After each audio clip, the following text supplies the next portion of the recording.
মুসলিম থেকে দেখবেন তাকদীরকে অস্বীকার করছে, আল্লাহর হালালকে হারাম করছে, আল্লাহর হারামকে হালাল করছে।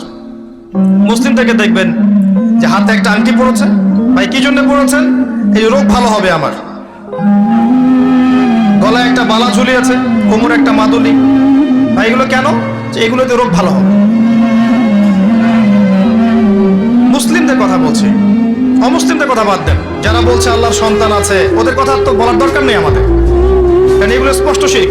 তবে এতটুকু বলি যে 25শে ডিসেম্বরে যারা বলেছে মেরি ক্রিসমাস, বলেছে না? 25শে ডিসেম্বর যারা বলেছে মেরি ক্রিসমাস, মুসলিমদের মধ্যে এরা স্বীকার করে নিয়েছে যে ওই দিন আল্লাহ রাব্বুল আলামিন ঈসা আলাইহিস সালামকে জন্ম দিয়েছেন। নাউযুবিল্লাহ, নাউযুবিল্লাহ। আর এটা এত বড় একটা কথা, এই কথা যদি আসমান জমিন আর পাহাড় শুনে রিয়্যাক্ট করতে পারতো, থরথর করে কেঁপে ভেঙে যেত। সূরা মারিয়ামের শেষের দিকে পড়ে দেখেন।